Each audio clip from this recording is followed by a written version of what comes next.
guys, welcome back. If you're new here, my name is Becca, and today Becca's Bookopoly is going to be picking my OWLS Magical Readathon TBR.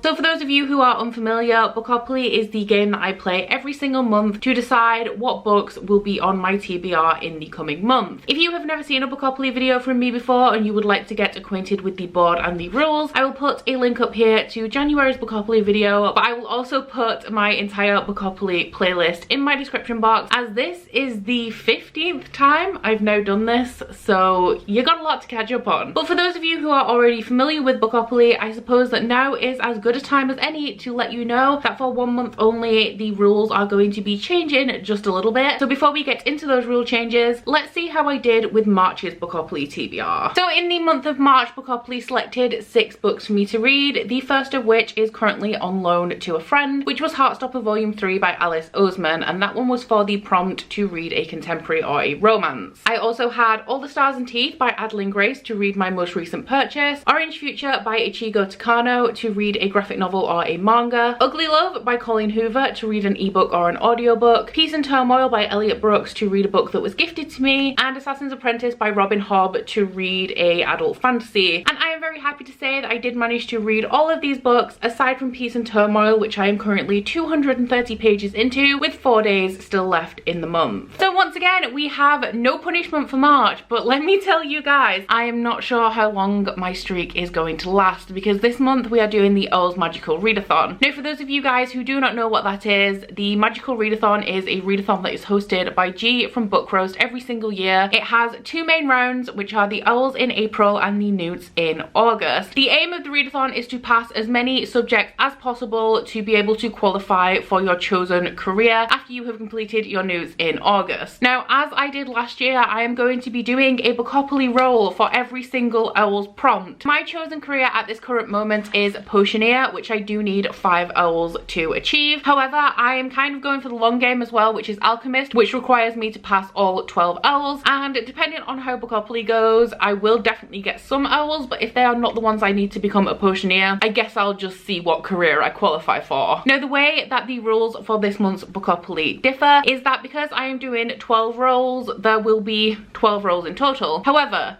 usually I have to complete every single book that Bookopoly gives me, otherwise I have to face a punishment in the following month. Because there will 100% be no more and no less rolls than 12 in this video, the way that this is going to work is that I'm going to do my 5 rolls as normal. If I roll any doubles, I will add those rolls on as normal, and that is the amount of books that I have to read in April. So if we roll absolutely no doubles, even though there are 12 rolls in this video, I will only have to read 5 books, which is my standard compulsory amount. I will, of course, let you know throughout the course of this video when we get up to the point where my compulsory books are and which rolls are extra, but I think that is all the information I need to give you. So let us get into our first roll. Okay, so last month we ended on adult fantasy.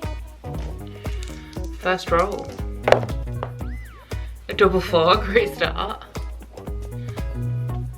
Dystopia. So for our first roll, we rolled a double. I'm not too mad about it this month because I am doing 12 rolls anyway, and to be an alchemist, I will have to read 12 books. But our first roll is Dystopian, and I'm gonna start this video off with a bang. The prompt for divination in the Magical Readathon is the third eye, to assign numbers to books in your TBR and use a random number generator to find out which book you will be reading. So I have pulled every single dystopian I own as far as I'm aware. I'm just going to run through what they are. I'm not going to tell you what they're about because I think we have around 12 here, but we have The Selection by Kiera Cass, Feed by Myra Grant, Mockingjay by Suzanne Collins, Station 11 by Emily St. John Mandel, which I probably should not be reading this month, Battleground by Rachel Churcher, The Power by Naomi Alderman, The Beast That Is Battle Royale by Kushan Takami, Uglies by Scott Westerfeld, The 100 by Cass Morgan, and The Girl with All the Gifts by M.R. Carey. Oh, wait, no, 1 second, I did miss one. I did miss one. Gone by Michael Grant. So there are 11 books here. They are going to be numbered in the way they are in this stack. So Gone is 1, The Girl with All the Gifts is 11, and now I need to go find my phone so I can do a random number generator and find out which one of these is going to be on my TBR. I'm scared. There are some of these I want to read and wouldn't mind reading this month, and then there are others that I'm a little bit concerned about. Let's set our max to 11. Okay, and now we generate. So the number we have is 6, and if we look at our stack, the book that corresponds with number 6 is Battleground by Rachael. So this is a book that I recently included in a video I made called These Books Will Self-Destruct in 12 Months, where I identified 10 books on my TBR that if I had not read them in 12 months, I was going to unhaul them. This is on there because I'm not sure how I'm going to feel about this. The premise is interesting. This is a young adult dystopian that was sent to me unsolicited by a self-published author, and this is a story that takes place in the United Kingdom after Brexit and after Scottish independence, and I believe a war breaks out. Now the premise itself does sound very interesting, but that one is a little bit close to home to me considering the current political climate in the United Kingdom. So I was not sure I was ever going to read this, but like I said, I am interested in the premise, and I guess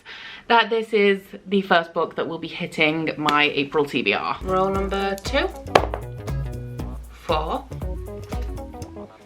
a graphic novel or manga. So role number 2 was to read a graphic novel or a manga, and for that I will be reading Children of the Whales Volume 4 by Abi Umeda. This is a series I started last year. I've been meaning to continue on with it, but I keep forgetting to. This is a manga series that follows a young boy who lives on something called the Mud Whale, and on the Mud Whale we have a very small community of people who are very isolated. They believe that they are the only people on this Mud Whale, which is kind of a floating island that goes along in the sea of sand. However, their entire world is blown open when they visit an island that they float past, and they find a girl and realise that they are not alone in the world. And for the OWLS Magical Readathon, I will be using this for Defence Against the Dark Arts, which is to read a book that is set by water or the sea. Roll number 3. 8. A young adult fantasy. Role number 3 was to read a young adult fantasy, so for that I will be finally reading Serpent and Dove by Shelby Mahurin. I have heard very mixed reviews about this book, but based on the negative things that people are saying about it, I actually think that I'm going to love it. This book is a young adult fantasy romance, I would say, that follows a witch and a witch hunter. As you can imagine, these two do not get on because of their different beliefs. However, they have been forced into a marriage, and I believe that this is a hate to love story. That's pretty much all I know about this. I don't really know the plot or the politics, but based on what people have said about this, I think I'm going to love it. People who have hated it, who know my reading taste, think I'm going to love it. And this absolutely 100% is perfect for the OWLS Magical Readathon prompt for History of Magic, which is witch hunts, to read a book that features witches or wizards. Roll number 4. Double 1.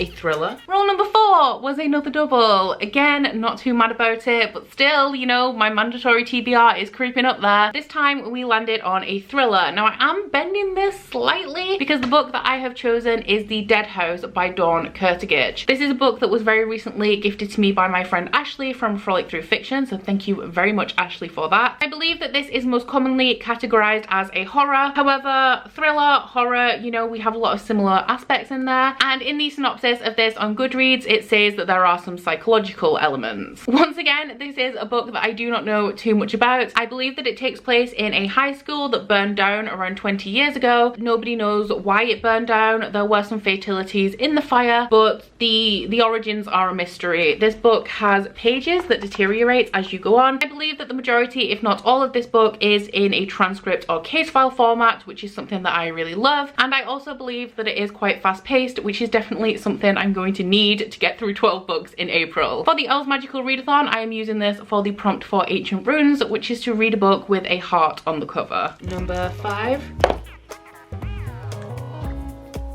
Which is a book that was gifted. So role number 5 was to read a book that has been gifted to me. So I am very, very excited that I'm finally going to be continuing with the Tyrant Soul series and reading Lady of Light and Shadows by C.L. Wilson. This is the second book in the Tyrant Soul series, which is a adult fantasy romance series that follows a fae king called Rain Tyrant Soul, who is very much searching for the answer to how he can save his people. His people are tied to this mythical magical creature called the Tyrant, and the Tyrant have grown very sickly and are on the brink of extinction. While he is searching for a cure, he finds a young human girl called Elisetta Barastani, and upon first sight he realizes that she is his soulmate. So this is a romance between those two. We also have some great fantasy elements in here and a lot of political undercurrents between the mages and the fae. Absolutely love the first book, can't wait to continue this series. And for the OWLS Magical Readathon, I am going to be using this for Transfiguration, to read a book that features shapeshifting. Roll number 6,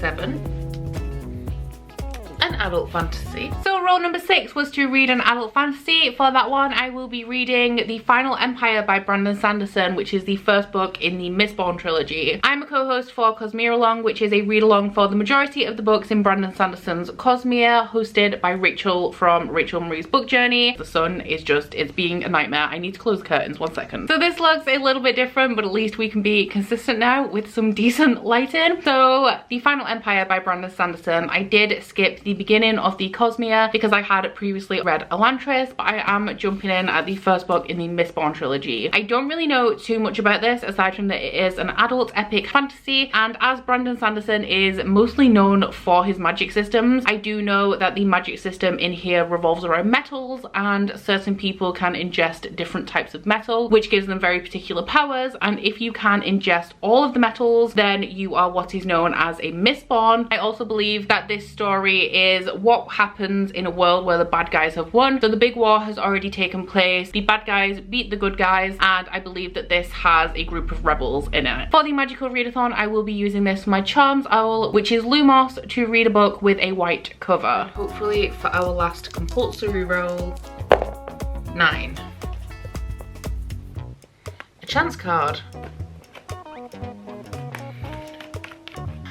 Blood Air by Amy Wen Zhao. And for the last of my compulsory rolls, roll number 7, we did pull a chance card. For those of you who don't know, my chance cards are 50-50, books that I really want to read, books that I'm not so sure about anymore. And the chance card that I pulled for April is Blood Air by Amelie Wen Zhao. The publication date of this was pushed back a little bit because of some controversy, but this was released late 2019. Do not know anything about it aside from that it is an Anastasia retelling. Anastasia is one of my favorite animated films of all time, although I do know that that is a romanticized account, and I am very excited to be adding this to my TBR. I've actually heard really good things about it, and I also believe there is a fair bit of romance in here. For the OWLS Magical Readathon, I will be using this to fulfill the prompt for astronomy, which is to read a book mostly when it is dark outside. So just for a quick recap before we get onto the extra rolls, this is my current TBR for April. These are the 7 books that I absolutely have to read, otherwise Bookopoly will punish me. I'm actually missing a book. Where did that one go? Okay, so you add on the biggest book so far, which is The Final Empire. These are the books that I absolutely have to read in April. Now, I would not normally be worried about this, except there is only one book here that fulfills a prompt for a subject that I need for my chosen career of potioneer, and that is The Final Empire by Brandon Sanderson. So it's looking like I'm going to have to read a minimum of 11 books to be able to fulfill both Bookopoly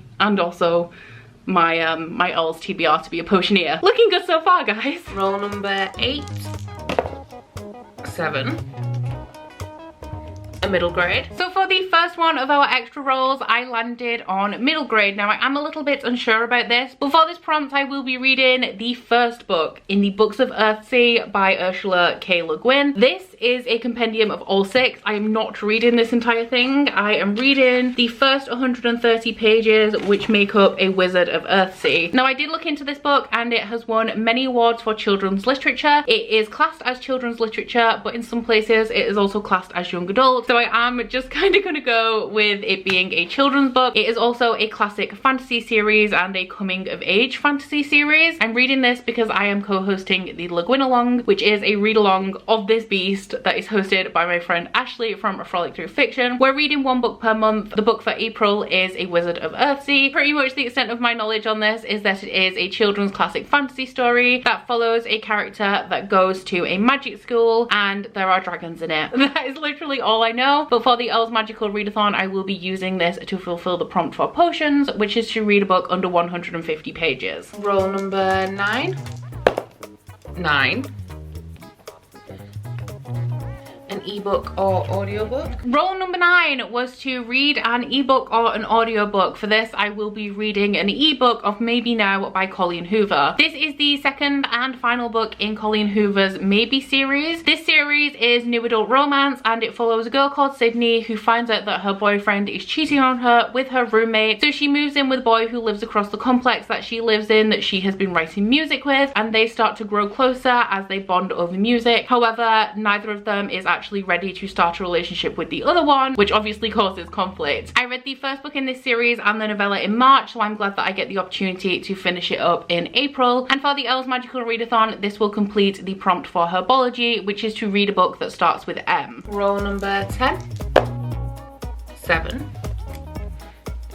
A science fiction. Role number 10 was a science fiction, which I am glad about because in the month of April I do need to read Aurora Burning by J. Kristoff and Amy Kaufman. This is a review copy that was very kindly sent to me by One World Publications, and the release date for this is the 5th of May, which is also my birthday, so I do have to read and review this before its release. This is the sequel to Aurora Rising, which is a book that I read in March by one of my favourite authors, J. Kristoff, writing with Amy Kaufman. It's a young adult sci-fi story that follows Squad 312 that is led by Tyler Jones, who is supposed to finish at the top of his class in the Aurora Academy. However, he is late to his graduation ceremony because he is rescuing a girl from the 200-year-old wreckage of a spaceship, which means that instead of being able to pick his squad from the cream of the crop, he has the bottom of the barrel to choose from. Things very quickly start to go awry when Squad 312 embark on their first mission and find out that the girl that Tyler rescued, Aurora, has actually stowed away in their ship, and she has some mysterious powers that even she did not know she had, that Squad 312 now have to get to the bottom of. Really loved Aurora Rising, very excited to read Aurora Burning because of the cliffhanger at the end of Aurora Rising. And for the Owls Magical Readathon, I will be using this for arithmancy, which is to read a book outside of your favourite genre. And while I do really love science fiction, fantasy is my favourite genre, so this totally counts. Roll number 11.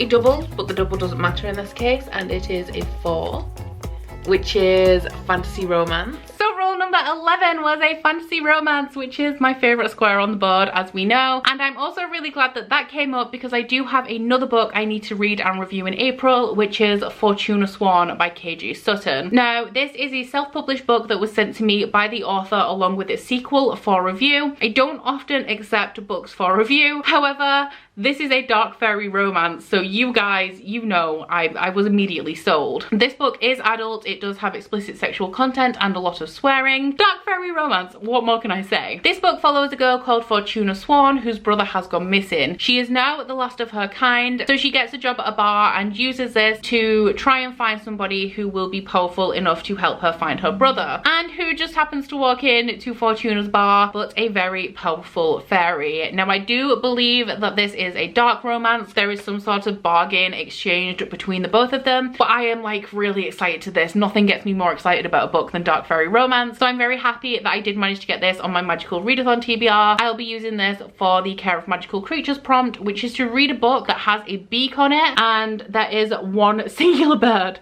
on this cover that allowed me to get it into my Magical Readathon TBR. And my final roll for my Owls Magical Readathon TBR, 8.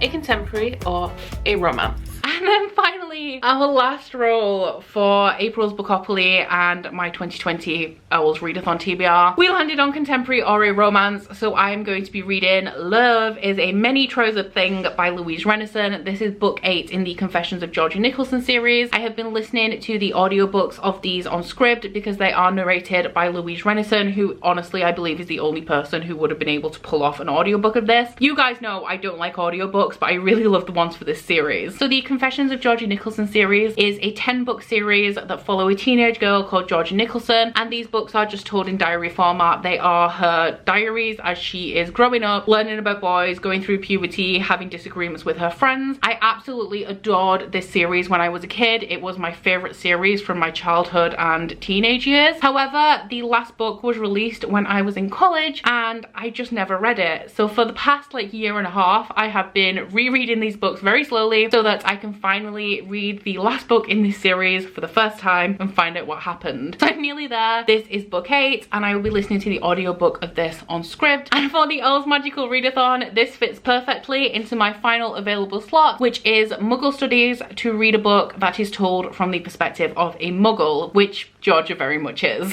Okay, so can't do this. This is my April TBR. To pass April's Bookopoly, I have to read 7 of these. To pass Bookopoly and also the OWLS for my chosen career of Potioneer, I need to read 11 of these. There are approximately 4,500 pages in this TBR, and I have to read a minimum of 11. I'm worried now, I'm panicking, but your girl is a Slytherin. Your girl is a Slytherin and she is proud and she will succeed. But wish me luck, please, because like I can't even lift this, never mind read them all. So that is it for my April Bookopoly TBR and also my OWLS Magical Readathon TBR. Please let me know in the comments if you are participating in the OWLS Magical Readathon, and if you are, what career have you chosen? Are you going for like the big goal of alchemist like me? I don't know why I'm doing it. I'm feeling a little bit crazy. I mean, you only live once. I failed my newts last year. I've been working at Honeydukes, you know, to bide in my time so I can go again, and I'm feeling pretty confident, you know, like I have a bit of a battle plan worked out. Definitely stay tuned for my vlogs if you want to see how I'm doing with tackling this TBR, but that is about it for this video. So please don't forget to like if you liked it and subscribe if you want to. If you head into my description box, you'll find a link to my Goodreads, Instagram, Twitter if you'd like to follow me on any of those, as well as a link to my Bookish body butter and candle website, the Instagram for that, and 10% off discount code. But that's it from me today, guys. Bye. Oh, you bite your friend like chocolate. You say you will go where nobody knows, with guns hidden under our petticoats. We're never gonna quit it, no, we're never gonna quit it, no.